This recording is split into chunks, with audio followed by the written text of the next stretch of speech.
Hi, everyone. Welcome to the Climate Confident Podcast. My name is Tom Raftery, and with me on the show today, I have my special guest, Daniel. Daniel, welcome to the podcast. Would you like to introduce yourself? Great to be here. Thanks for having me. Daniel Lawse. I'm the co-founder and chief century thinker at Verdis Group. We're a small sustainability and climate consultancy doing climate impact that counts by accelerating climate action through transformational change with organizations and communities. I've been doing this work for almost 2 decades, Oh, wow. and it stems from multiple passions of mine, mindfulness, leaving the world better than I find it, and we can get into more of that later. Fantastic. Fantastic. And I got to ask, Daniel, the job title, Chief Century Thinker, who came up with that? That was me. When you're a co-founder and you're your own boss, you get to make up titles. So I made that title up both because it's a great conversation starter, so thanks for taking the bait there, and because it is a reminder for me that one of the most important things that I do on a daily basis is needing to think long term. And that's what sustainability and regenerative practices are. It's thinking in generations. And so I'm human and I recognize my humanity. And so I build systems around me to help me recenter when I get thrown off. So when I start to see myself thinking short term and somebody asks me about my title or I see it, I'm like, oh, century thinker, century thinker. And it's great in conversations with people we're working with for transformational change because it does help recenter on that long-term thinking, which is a key principle of sustainability and climate action. Nice, nice. And you mentioned you're a co-founder, so what was the thing that made you decide to set up the Verdis Group? It was not the desire to make a bunch of money. We started without a business plan. What it was I lean into this definition of vocation, which means meeting the world's needs with my gifts and talents. And so I was really trying to pay attention to what does the world need. And when I started Verdis Group with my co-founder, Craig Moody, the environment, climate change, global warming, the words have changed over time to get more accurate, is a huge global need. And I had the skill set, talent, and passion to be able to do that. And so Craig and I were sitting around my dining room table asking ourselves that exact question. Why? Why do we want to do this? And it was because we both care about our local and global community and we wanted to have a big impact. So impact is what drives us, and purpose for creating a better world is what drives me. Fantastic. Great. That's, nice, nice ambitions to have there. Great. And how are you doing that? We are constantly evolving and adapting, just like nature does. We kind of put our work into 2 different buckets because that was what the world needed. We work with a lot of organizations. And so there's a planning approach here where it's important that we can zoom out and think about the strategy. Where are we headed? What do we want to achieve? Set some goals. But then our very first client was Omaha Public School System. We gave them a plan and they're like, we don't have anybody to get this done. Do you do implementation? And as a small new business who didn't have another client lined up, we're like, absolutely, we do implementation. Been doing And this sure enough, all of our business. yes. Do this for all of And our so clients. that is what we do. Exactly. Every single one of them. So planning and implementation. And it reminds me of the story of the bricklayers. Maybe you've heard this, maybe your listeners have, but this person's walking down the path and they see a person laying bricks and say, what are you doing? And the man looks up and says, I'm laying bricks. Can't you see that? So this person continues down a little bit further and there's another person laying bricks. And she asks, what are you doing? And the woman looks up. She says, well, I'm building a wall. Can't you tell? And the traveler continues down the road and sees this third person laying bricks and asks her what she's doing. And she pauses. She looks up and she says, I'm building a cathedral. And so it's so important in our work that we know what we're building, what we're creating, that vision of the cathedral, of a regenerative, a co-creating a thriving and resilient world. That's our North Star. That's our cathedral. And we have to be really good at laying bricks because you can't build a cathedral without the bricks laid properly. So it's a really beautiful intersection of zooming out, strategically having that vision, and knowing how to actually lay the bricks, do the work to get things done. Okay. We don't want to do plans that sit on a shelf. No, of course, of course. And in this context, what do you mean by the term regenerative? Regenerative when I think about a spectrum of how things can be in the world, there's degenerative, which is harmful. Hmm. There's sustainable, which is doing no harm. And there's regenerative, which is doing more good. And I take a lot of insight and wisdom and inspiration from nature, because nature's been running this innovation lab called life for 3.8 billion years. So it's learned a few things. And I don't have that amount of time. So I'm going to learn from the lab that's been doing the experiments. And so a thriving ecosystem, a stage 3 ecosystem, is regenerative. Every organism in that system is contributing more than it's consuming. It might be contributing different things than it consumes, right? Because we still need to consume things to be alive. We need to consume things as organizations to exist. Hmm. But regenerative means we're designing systems that are mutually beneficial and net positive. So a really simple way to think about that is to ask myself, is what I'm doing causing harm, or is it doing more good? And then bring that time horizon of chief century thinker into the mix. Am I doing more good just for me right now? Or am I doing more good for people for generations to come? Fair. Okay. Nice. Nice. And so for your clients, let's give me an idea of who your clients are and what are you solving for them? We get to work with some amazing partners that are having huge impacts themselves. We like to work with large, complex organizations that have big audiences. We work with healthcare facilities. We work with airports. We work with a bunch of zoos and aquariums. We work with some private sector financial and insurance companies. And a lot of what their needs, it's been interesting to watch this evolution, because early on, we're in the Midwest of the United States, Omaha, Nebraska. Hmm. And climate change was not the word we led with in 2009 when we founded our company. It was energy efficiency and we'll help you save money. And then it evolved to, yeah, everybody still wants to save money and save energy and reduce their utilities. But then it got into employee engagement. It was a way to not just save money on resources, but also to engage employees in something that they cared about. And in Omaha, I feel like we are behind the curve in adopting climate action.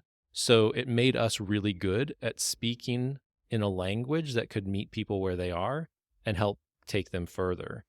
So now what we're seeing in the Omaha market is people are doing this because it's the right thing to do and they want to be community leaders. And because they see it more and more as the right thing to do and they want to be community leaders, we get to have partnerships that extend the impact beyond their walls. Sometimes, not always. Okay. So the partners that we work with, for example, it can be as basic as greenhouse gas inventories and accounting, but then we also do net zero emissions pathways, because it really is. Let me step back and say, like, the needs they have are pretty simple. Like, where are we today? Hmm. Baselining. Where do we want to go? What's the vision? But what's the right vision? And what are the goals that can be milestones on our way there? And then how do we get there? What are the strategies? How do we get shit done? GSD is kind of something we say a lot on our team, because we really want to make sure that action is moving. And that's the planning side. And then the GSD is the implementation. Once they have that vision of where they want to go and how they want to get there, then the GSD are the strategies. So one of the things I love about our work is the impact of, like, zoos and aquariums. Okay. We work with the Aquarium Conservation Partnership. They have over 30 million guests a year at their 27 aquariums. So if we can get them to lead by example, which they want to do anyway, and give them language and tools to do that, they're great with educating their members and their community leaders. Zoos and aquariums are some of the most trusted institutions in a community. They're trusted more than the local newspaper, than the local media, Wow. than universities even. They're trusted more than local government and state and regional governments. I mean, that might not surprise you. So it's really fun working with that group of organizations because they're so well trusted. They also have to take that trust with a huge amount of responsibility. They can't push too far sometimes because it can turn people off and they can lose trust, but they're in the business of conservation. So when we get to help them set climate neutral goals or net zero emission goals, and then help them drive their emissions down and find ways to increase renewable energy, that is huge, because they're impacting not just their organization, they're impacting their community. And when we get to work with the community of aquariums or a community of zoos, we get to impact people across the country. Airports are another thing. We work with the Minneapolis airport, and they have over 30 million passengers go through their gates every year. So when they do things, even a small thing at an organization of that scale has a huge Mm. impact. And when they live by example, like integrity is really important to us. It's not greenwashing. We refuse to greenwash. So when we get people to actually live out of this value of sustainability to regenerate, then they are transforming the hearts and minds of people around them. This isn't just a mental game of like, I have a checklist, I'm going to do these things. Like, we're working on transforming the way people see the world. Interesting. Zoos and aquariums, I can get on board with reasonably easily, just because as a student I worked in a wildlife park in Ireland. So we had scimitar horned oryx, we had giraffe, we had cheetahs, we had monkeys, we had the whole gamut. And thinking about that, I'm just trying to think what would have been the largest source of emissions for, the name was Fota Wildlife Park. What would have been the largest source of emissions? And I'm going to guess either the transportation, so transportation of, within the park, little train running around, moving people, and it was a large park, so moving workers around within the park as well, and or food for the animals, probably even more so, because the manufacture of the food would have required considerable greenhouse gases. But tell me if I'm wrong. I mean, looking across zoos, aquaria are different. I get it. Because I Mm-hmm. suspect I suspect the largest source of emissions in an aquarium is the water, getting the water and heating the water to the right temperature. Again, maybe I'm wrong, And moving it. and moving it. Yeah. Interesting. Yeah, because there's an old myth that I don't know if you heard it, but there's an old myth that's known in Ireland and the UK, and it's that you know the during a football match at halftime, when everybody goes up to plug in the kettle to make a cup of tea or whatever, there's a huge spike in the electricity. And of course, that's completely untrue. It's not untrue. There is a spike at half time in a game and things like that, but it's not because people are plugging in the kettle to make a cup of tea. It's because they're going to their bathroom and flushing the toilet. And to your point, It's the water it's the use. water use and it's the movement of the water, because sure, I can flush my toilet in my house and that doesn't cost me anything in electricity. But if everyone in the neighborhood does it, the water utility has to pump that water, and that's where the electricity hits. So Mm-hmm. anyway, coming back to the question to yourself, in terms of wildlife parks, zoos, aquaria, where is the big hit for them typically? You were pretty close, and it kind of varies because some, like a wildlife park, might have one building and a drive around kind of safari loop, right? So not a lot of energy use No, in in fact, it's a anything but walk around. It's transportation a walk around. No cars or a are allowed walk in. around. Yeah. Yeah. But there are other zoos that have indoor jungles and indoor deserts and have aquariums as part of their zoo. And so I'm going to say that it depends answer, even though you want a generalization. If it's a zoo or park that has a lot of buildings, your buildings are probably going to have the most impact from that electricity and natural gas use for conditioning air. Moving water is a big one Mm. for sure. Heating, cooling, life support systems. If you think about zoos, you're not only heating and cooling water, but you're pumping it, you're filtering it, you're making sure the conditions are right for the animals. It's always about animal well being. But when you think about scope 3 emissions, animal feed is huge.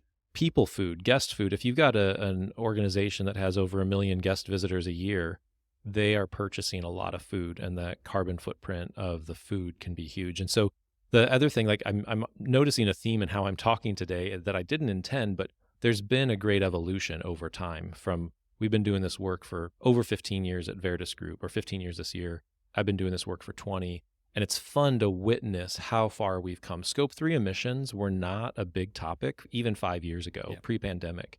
They were starting to be, and in different pockets they were, but we're seeing it being asked from almost all of our clients now. How do we address scope 3? Because they've already done the measurements for scope 1 and 2. They understand where those come from, and they typically have a pretty clear pathway of renewables, reduce with efficiency, on-site and off-site renewables, transportation. So it's much more known. And now people have been studying and diving into scope 3 emissions in a much bigger way.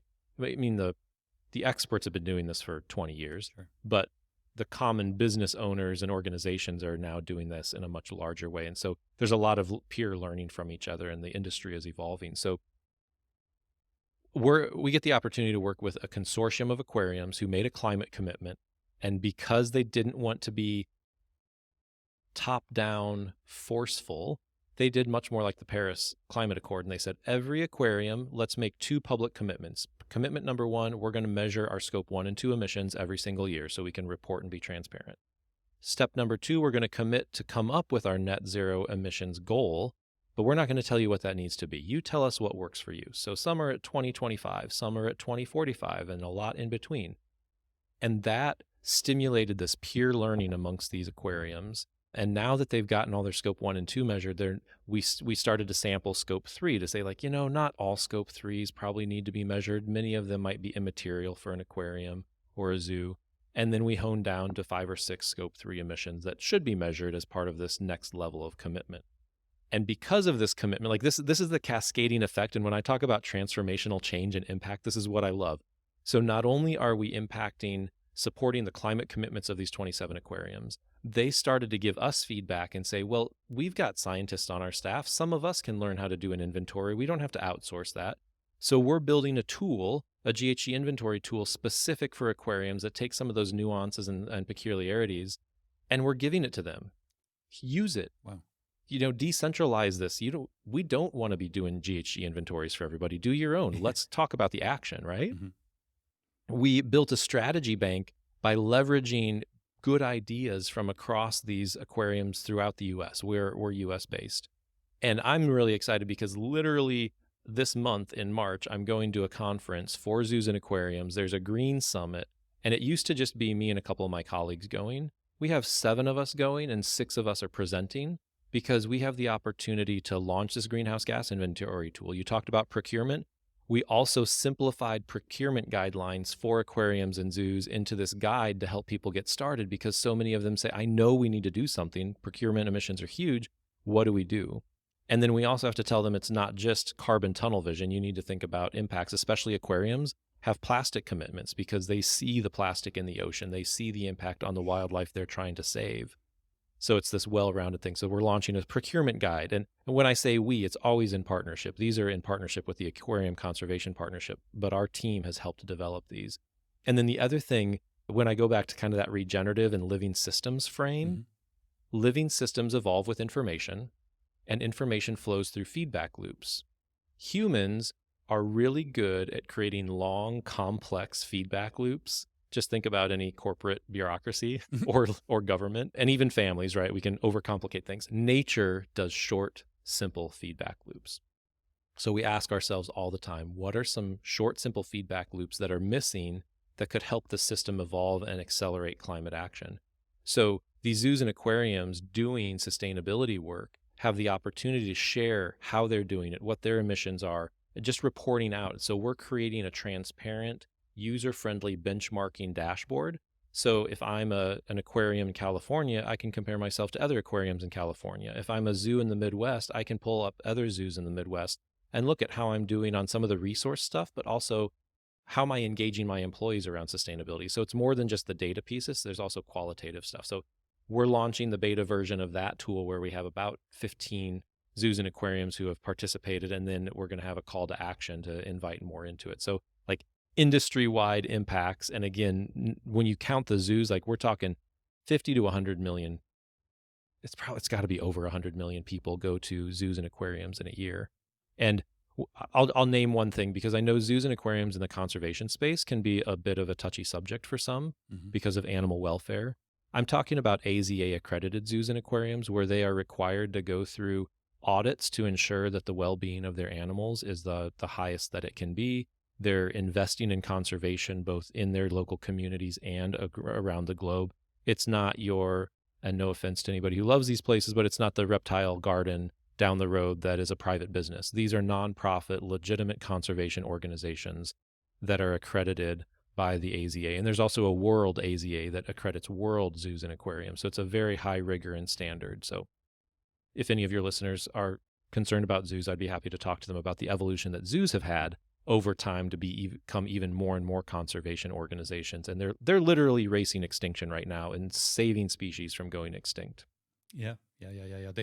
The wildlife park that I worked in that I mentioned earlier, Photo Wildlife Park, it is a special wildlife park dedicated to the breeding of endangered species that only has endangered species. So when it opened in 82, and in, if I remember correctly, or maybe it was 83, 82, 83. The year after it opened, it was the largest cheetah breeding center outside of Africa. And for years after that, it was the largest cheetah breeding center in the world because they created an innovative methodology for breeding cheetahs. I'm going way off topic now, but basically cheetahs in the wild are solitary. The females in the wild are solitary. So what they did was they made sure to keep the females in the wildlife park solitary as well, and only introduced them to the males when they came into heat. And suddenly they weren't all in the same enclosure. So suddenly it became a much more natural environment for the cheetahs. They came into heat naturally because they were solitary. And then when they came into heat, they came across a male, they bred, and that was it. So that was just the simple trick in it becoming the largest cheetah breeding center in the world. So fantastic. Anyway, way off topic. Well, it's almost like nature knows what it's doing. And if we can replicate nature in our systems and organizations, then we can build off of that wisdom. Listen and learn, as they say. Yeah, absolutely. Absolutely. So on that listen and learn, what are some lessons that we could take from some of the wildlife parks and aquaria, for other businesses? Are there learnings they've had that could be applied to other businesses? Absolutely. When I talk about sustainability and regenerative practices, I remind us that it starts and ends with us. We're the ones making decisions on a daily basis. So whether you're working at a zoo or an airport or a private sector business, it comes down to the decisions we make. So one of the lessons learned is this beautiful, we can scientifically prove it, but it's also wisdom from the mindfulness tradition that how we think informs what we say, our words, which then doesn't always, but can show up in our actions. But I guarantee you that nobody has made an action ever in their entire life that didn't start with a thought, even if it's subconscious. Right. Our neurological system acts before we move our body and before we speak. And so when we think about the worldviews that we hold, then that is something that when we can shift those from I talk about 4 critical shifts when you want to move towards living systems, sustainable and regenerative practices at any business. And it's because if we can change how we think, then quite honestly, you don't need us around as a consultant. In fact, I tell people all the time, I'll tell you and your listeners, I hope Verdis goes out of business because the world doesn't need a sustainability consultant and a climate consultant because we've solved it. Yep. Everybody tells me I'm going to be in business for a while, but I honestly, truly want to put myself out of business because the world doesn't need this, and I'll go figure out something else the world needs. That said, that's the approach we take of how do we get people to think differently? And so there's 4 critical shifts that help you notice kind of how we've done things for a long time and move them more towards, quite frankly, how nature does it, how living systems do it. One is shifting from a closed system mindset to an open system mindset. A lot of organizations have made decisions based on we are a contained entity, we control everything within our business model, and therefore we can make a decision and we know that it's going to have this impact.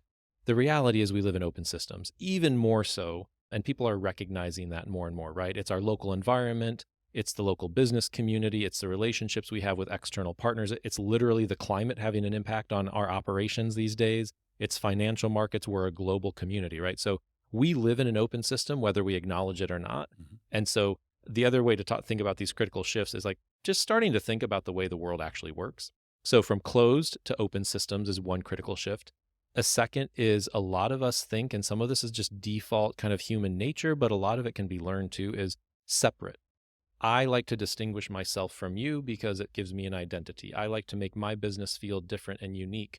And I want to set myself apart from other people on my team or my clients. Like there's kind of a natural tendency to do that. So what we want to do is move from separate thinking to interconnected. And this is recognizing that we are dependent on one another completely.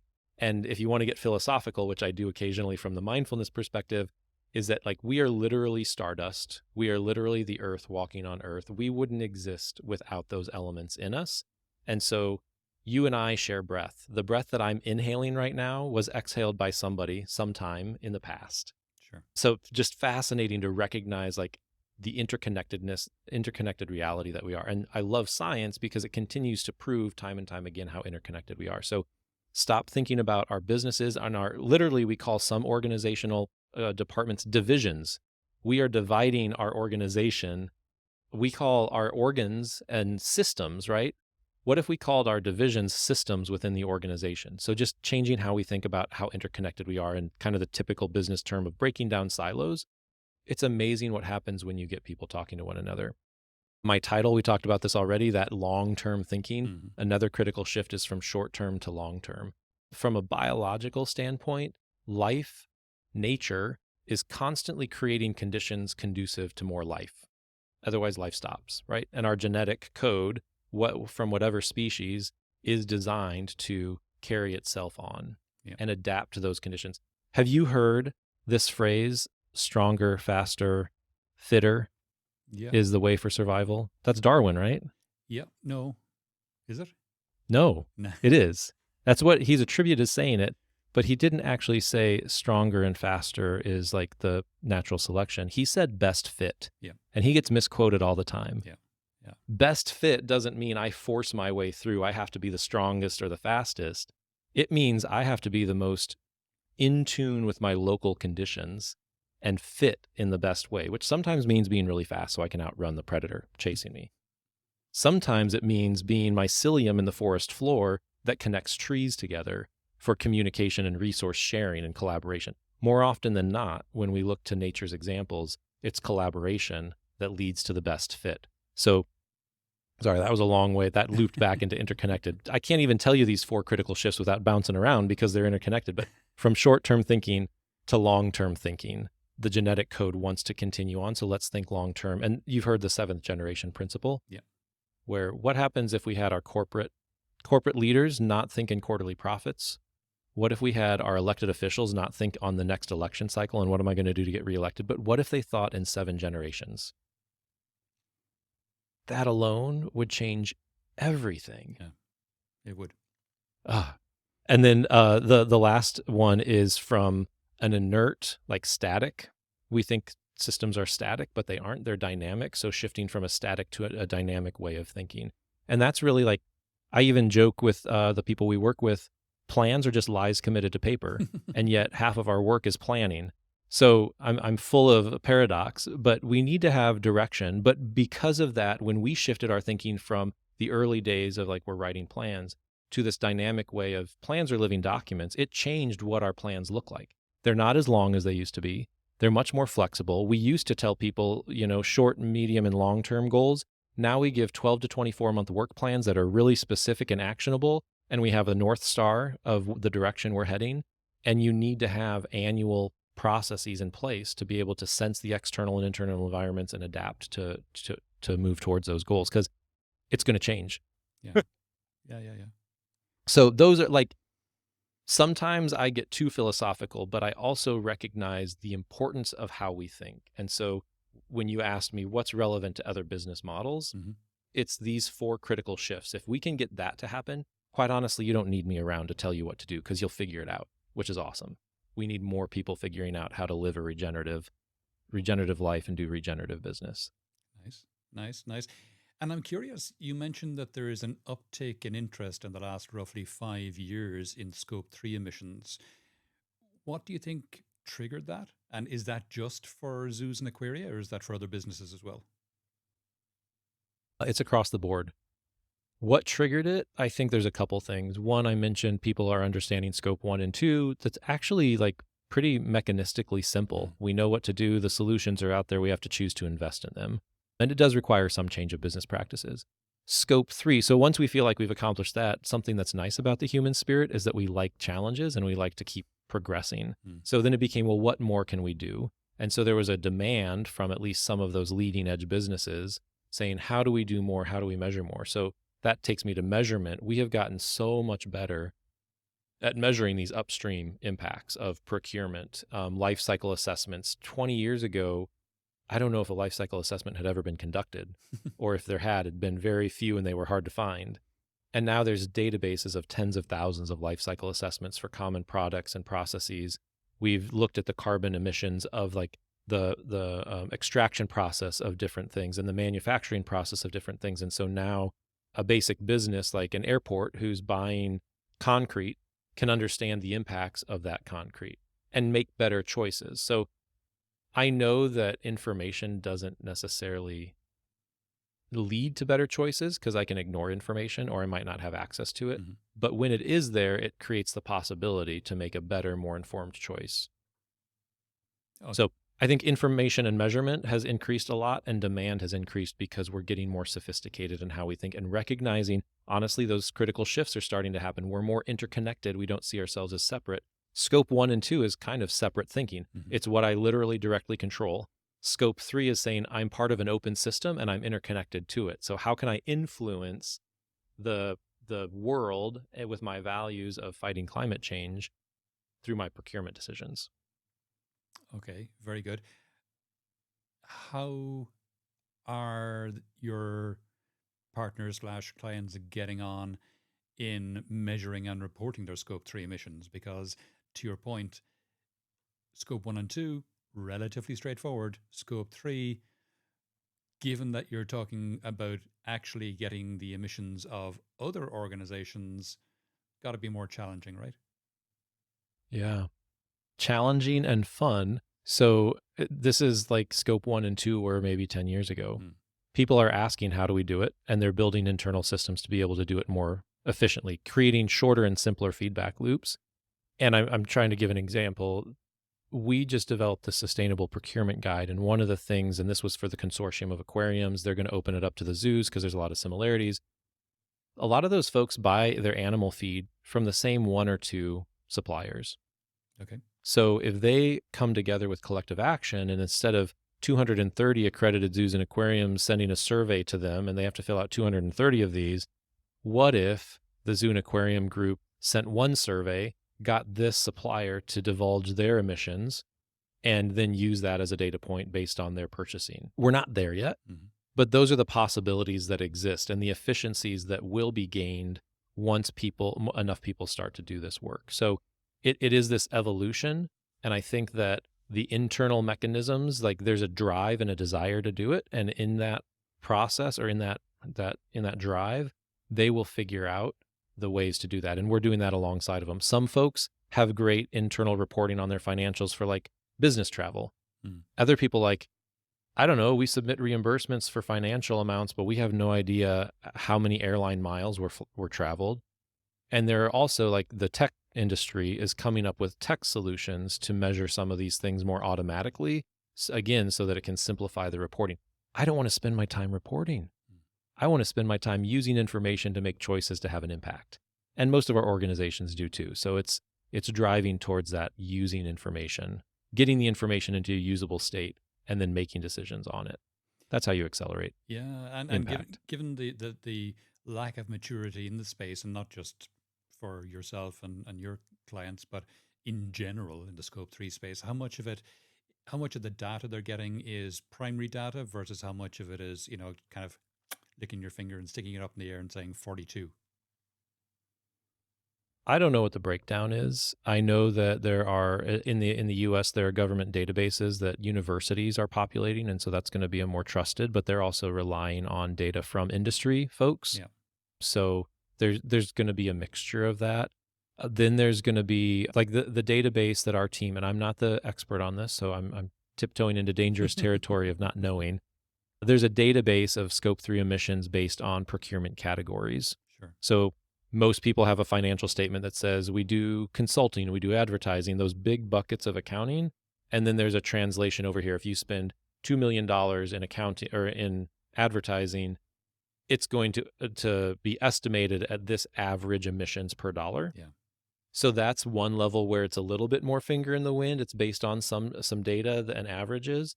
But then if an organization wants to get really specific, and some of our partners are, they would ask their direct marketing suppliers, like, how much paper do you print? How much cloud space or storage do you use for us as a client? And you can get down to that next level. And so that's the other thing, that data in the emissions and sustainability space kind of starts at a high level, and over time it gets more and more refined and more sophisticated. Yeah. Yeah. Because And the aquariums now are also now getting their emissions inventory, so they can share them with their partners if they're ever asked. But you can't share that if you've never been asked, yeah. or if you're not measuring it yourself. Yeah, exactly. I mean, it's your scope 1 and 2 emissions are your customers' scope 3 emissions. So if you're measuring your 1 and 2, and vice versa, obviously. So as more and more organizations are required to measure and report their 1 and 2, then the scope 3 becomes more primary data as opposed to industry averages. And then it becomes more real, more verifiable, more auditable. So, which is where we want to get to. Yeah, a really specific example, real quick, is employee commutes, right? Yeah. As an employer, I don't control how my people get to work. I control where my business is located, and I control if I offer incentives. If we have free parking at our building, then people are going to drive more. But I could neutralize that by offering free bus passes or free bike parking. And so it goes back to that systems thinking. Or free EV chargers. Yeah. For your we could do that too. There's a whole nother side conversation there about if EVs are completely clean energy and relatively affordable to fuel, does that contribute to sprawl? Because now I can live really far away and not have an environmental impact from my single occupancy vehicle commute.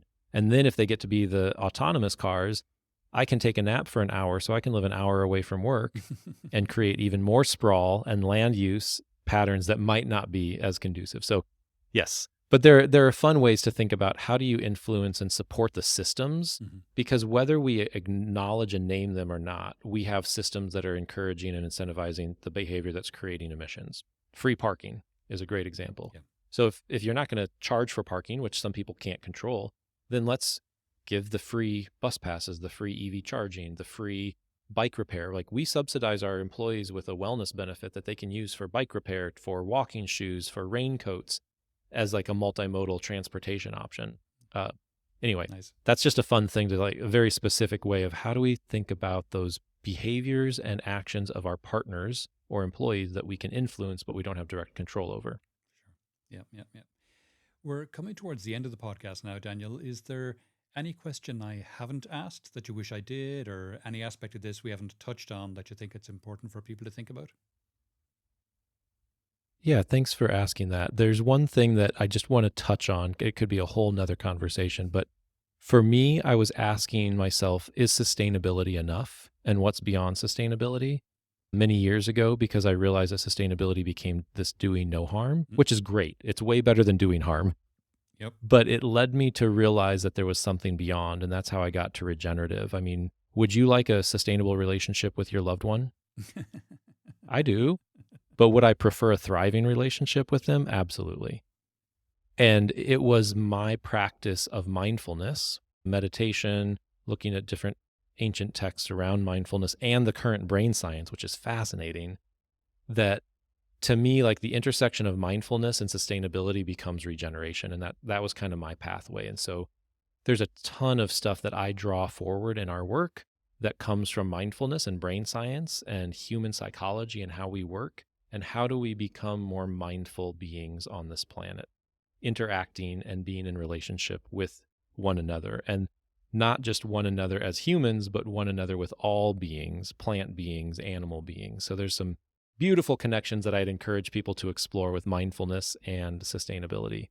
And if I were to recommend one book, it would be Thich Nhat Hanh's Zen and the Art of Saving the Planet. He wrote that just before he died, and he's a world famous Buddhist monk who is just so thoughtful, and that one just spoke to my soul as I read through that. Cool. I'll look that up and leave a link in the show notes for that. And speaking of links and show notes and etc., if people would like to know more, Daniel, about yourself or any of the topics we discussed in the podcast, where would you have me direct them? Yeah, our website is great, www.verdisgroup.com. And if you want to set up a short call with me, you can do our website /Let's Connect. and pop a time on my calendar. I'd be happy to meet you. Phenomenal. Phenomenal. Great. Daniel, that's been fascinating. Thanks a million for coming on the podcast today. Thank you so much, Tom. Have a wonderful day.